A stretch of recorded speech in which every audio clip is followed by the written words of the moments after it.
Chapter 6.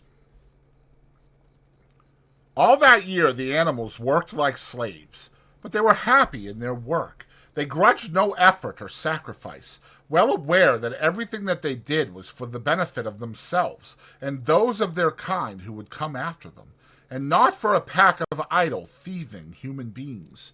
Throughout the spring and summer they worked a 60-hour week, and in August, Napoleon announced that there would be work on Sunday afternoons as well. This work was strictly voluntary, but any animal who absented himself from it would have his rations reduced by half. Even so, it was found necessary to leave certain tasks undone. The harvest was a little less successful than in the previous year, and 2 fields which should have been sown with roots in the early summer were not sown because the plowing had not been completed early enough.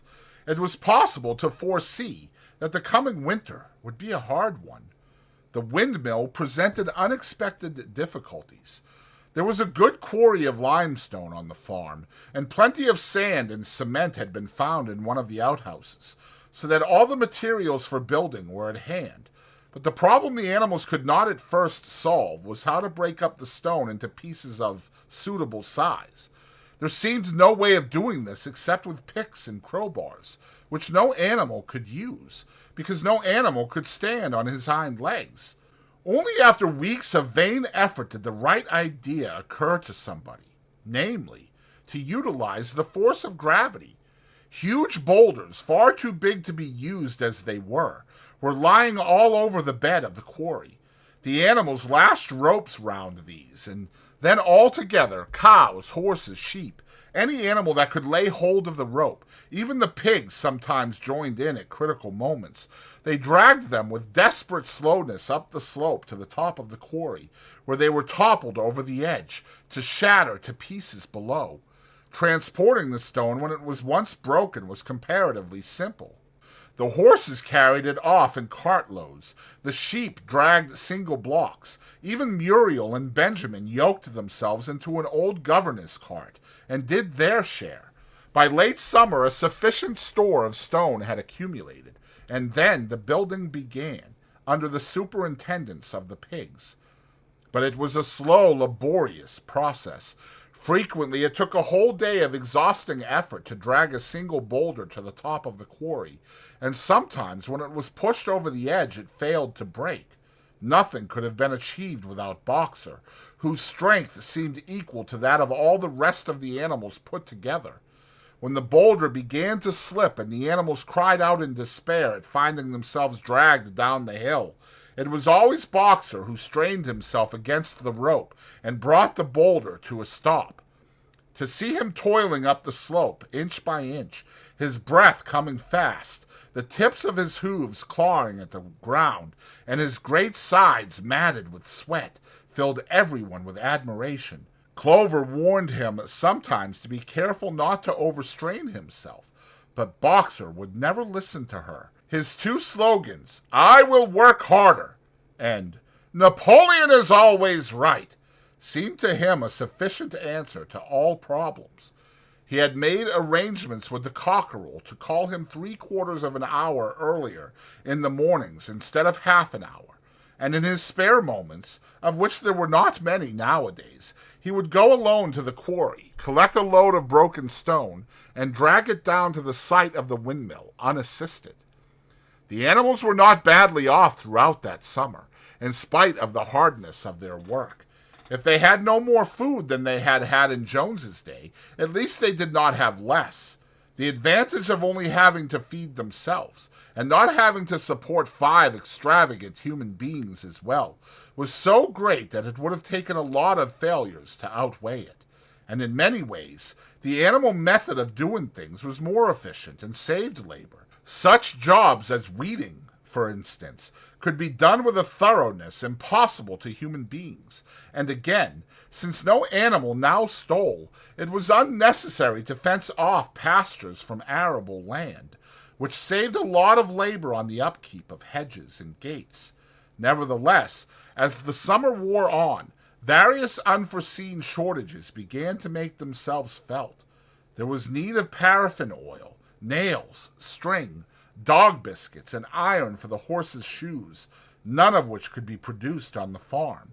Later, there would also be need for seeds and artificial manures, besides various tools and, finally, the machinery for the windmill. How these were to be procured, no one was able to imagine. One Sunday morning, when the animals assembled to receive their orders, Napoleon announced that he had decided upon a new policy. From now onwards, Animal Farm would engage in trade with the neighboring farms, not, of course, for any commercial purpose, but simply in order to obtain certain materials which were urgently necessary. The needs of the windmill must override everything else, he said.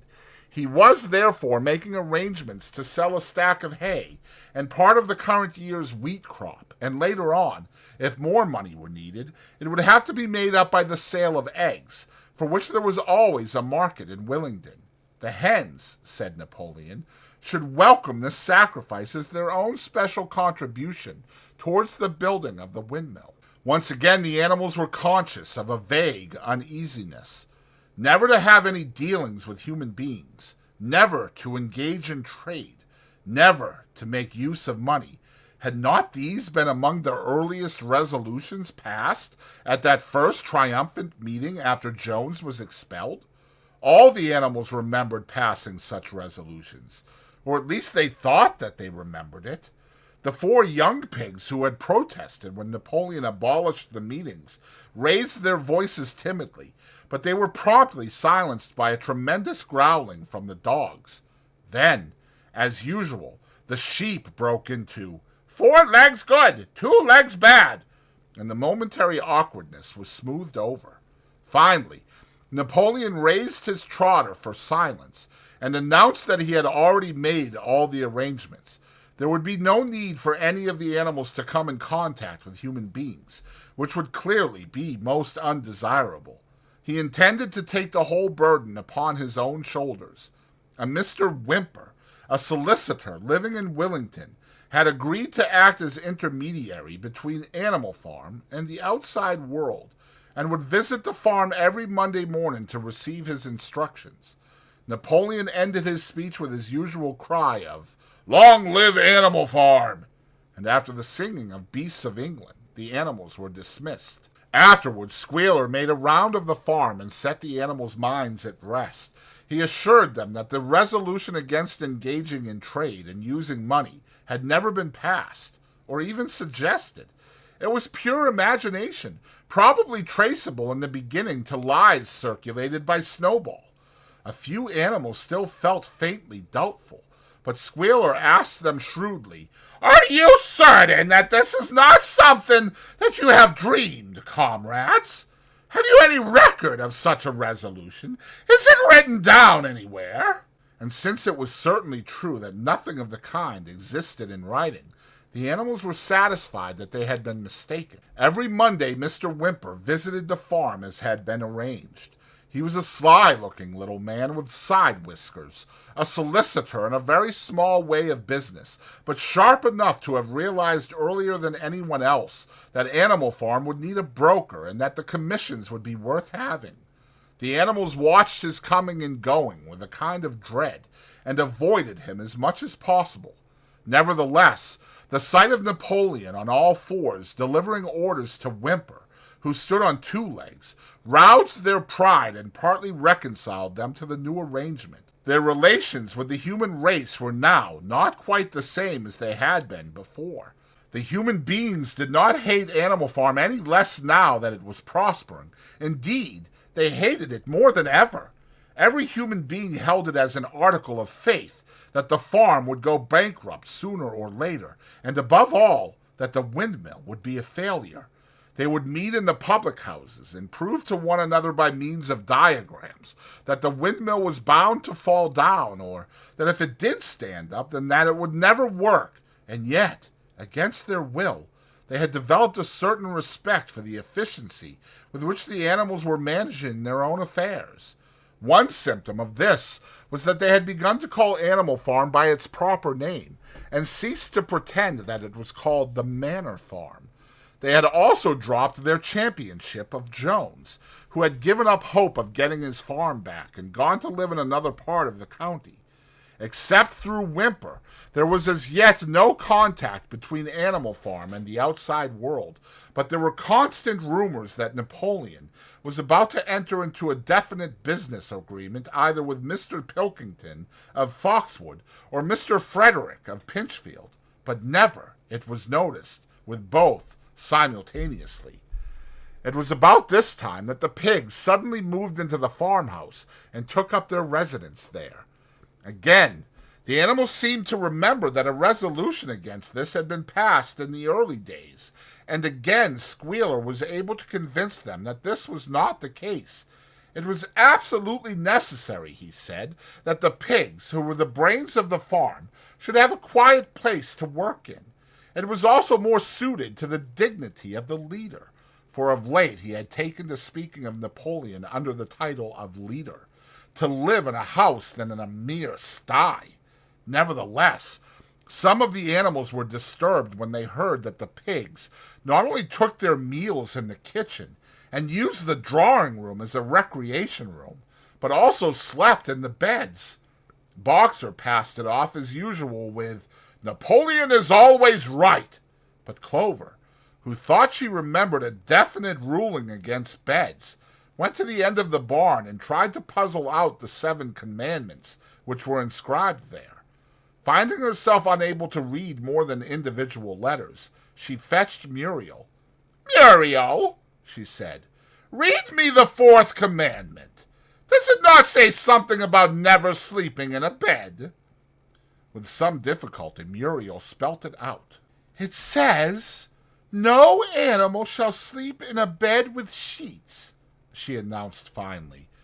Curiously enough, Clover had not remembered that the 4th commandment mentioned sheets, but as it was there on the wall, it must have done so. And Squealer, who happened to be passing at this moment, attended by 2 or 3 dogs, was able to put the whole matter in its proper perspective. "You have heard, then, comrades," he said, "that we pigs now sleep in the beds of the farmhouse. And why not? You did not suppose, surely, that there was ever a ruling against beds. A bed merely means a place to sleep in. A pile of straw in a stall is a bed, properly regarded. The rule was against sheets, which are a human invention. We have removed the sheets from the farmhouse beds, and sleep between blankets, and very comfortable beds they are, too. But not more comfortable than we need, I can tell you, comrades. With all the brain work we have to do nowadays, you would not rob us of our repose, would you, comrades? You would not have us too tired to carry out our duties. Surely none of you wishes to see Jones back." The animals reassured him on this point immediately, and no more was said about the pigs sleeping in the farmhouse beds. And when, some days afterwards, it was announced that from now on the pigs would get up an hour later in the mornings than the other animals, no complaint was made about that either. By the autumn, the animals were tired but happy. They had had a hard year, and after the sale of part of the hay and corn, the stores of food for the winter were none too plentiful, but the windmill compensated for everything. It was almost half built now. After the harvest, there was a stretch of clear, dry weather, and the animals toiled harder than ever, thinking it well worth while to plod to and fro all day with blocks of stone, if by doing so they could raise the walls another foot. Boxer would even come out at nights and work for an hour or 2 on his own by the light of the harvest moon. In their spare moments, the animals would walk round and round the half-finished mill, admiring the strength and perpendicularity of its walls, and marveling that they should ever have been able to build anything so imposing. Only old Benjamin refused to grow enthusiastic about the windmill, though, as usual, he would utter nothing beyond the cryptic remark that donkeys live a long time. November came, with raging southwest winds. Building had to stop because it was now too wet to mix the cement. Finally, there came a night when the gale was so violent that the farm buildings rocked on their foundations, and several tiles were blown off the roof of the barn. The hens woke up squawking with terror, because they had all dreamed simultaneously of hearing a gun go off in the distance. In the morning, the animals came out of their stalls to find that the flagstaff had been blown down, and an elm tree at the foot of the orchard had been plucked up like a radish. They had just noticed this when a cry of despair broke from every animal's throat. A terrible sight had met their eyes. The windmill was in ruins. With one accord, they dashed down to the spot.